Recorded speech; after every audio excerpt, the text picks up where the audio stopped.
देखिए आएगी 75 दिन बाद में हमारी सरकार आने वाली, तो हम अभी विस्तार कर रहे हैं, बाद में फिर देखेंगे क्या करेंगे। उसके बाद भी हम ही आने वाले, और जरूरत पड़ी तो एक विस्तार और करूंगा।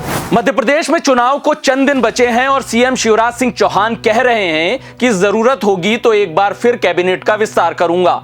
आखिर ऐसी क्या जरूरत आन पड़ी है कि वो जो काम 3 साल में नहीं कर पाए हैं वो चुनाव प्रचार के दौरान कर रहे हैं। नमस्कार, प्रदेश तक में आपका स्वागत है। मैं हूं इलमान खान। देश के मुख्यमंत्री शिवराज सिंह चौहान के नाम पर कई रिकॉर्ड दर्ज हैं, लेकिन उन्होंने हाल ही में एक और अनोखा रिकॉर्ड अपने नाम किया है।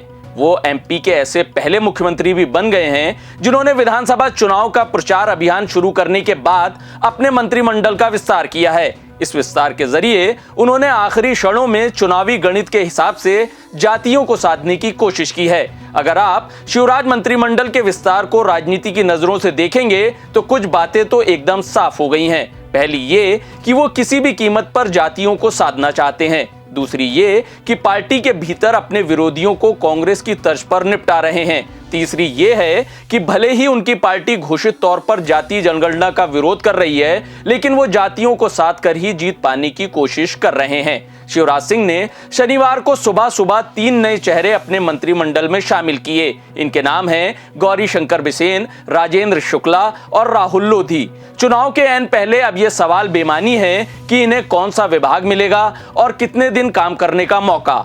अगर समय पर चुनाव हुए तो इन मंत्रियों को कुल 45 दिन मिलेंगे।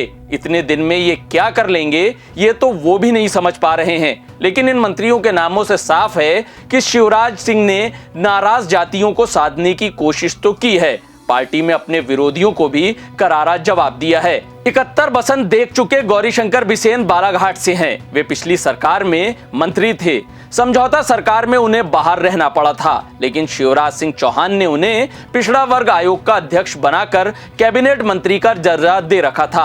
अब उनका दर्जा हटाकर सीधे कैबिनेट मंत्री बना दिया गया है। कड़क स्वभाव के बिसेन पवार जाति के हैं। महाकौशल क्षेत्र खासकर बालाघाट, सिवनी और छिंदवाड़ा में पवार जाति का दबदबा है। पिछड़े वर्ग की इस जाति के लोग गौरीशंकर को बहुत मानते हैं, इसीलिए उन्हें साधने के लिए उन्हें मंत्री पद दिया गया है। कहा यह भी जा रहा है कि छिंदवाड़ा में कमलनाथ को घेरने के लिए और पार्टी के भीतर केंद्रीय मंत्री प्रहलाद पटेल को किनारे पर रखने के लिए बिसेन को सरकार में शामिल किया गया है। रीवा के राजेंद्र शुक्ला शिवराज के करीबी माने जाते हैं। मार्च 2020 में कोटी की कमी की वजह से वे उन्हें अपने मंत्रिमंडल में नहीं ले पाए थे। वे बनते तो अब भी मंत्री नहीं थे, लेकिन सीधी के आदिवासी पेशाब कांड ने उन्हें 1.5 महीने का मंत्री बनवा दिया है। पेशाब कांड के बाद सरकार ने जो सख्ती आरोपी पर की थी, उससे पूरे विंध्य क्षेत्र के ब्राह्मण नाखुश हैं। आर्थिक रूप से संपन्न और स्वभाव से विनम्र राजेंद्र शुक्ला को अब विंध्य के नाखुश ब्राह्मणों के आगे मत्था टेकना होगा।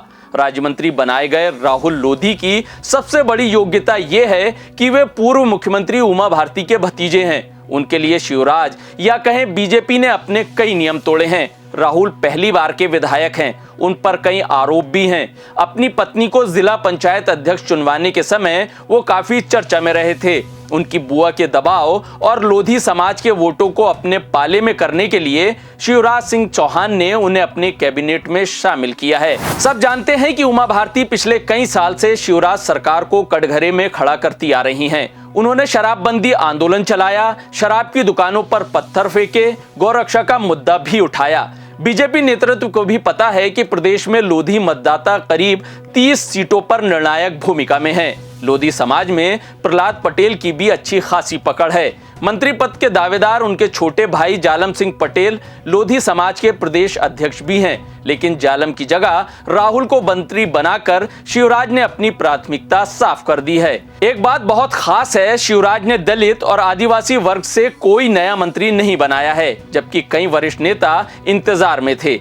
करीब 100 विधानसभा सीटों पर दलित और आदिवासी मतदाता अपना मनचाहा प्रत्याशी चुनवा सकते हैं। उनकी अनदेखी पर सबको आश्चर्य हो रहा है। शायद शिवराज का खबर के पहले दिखाया गया बयान इसीलिए दिया गया है।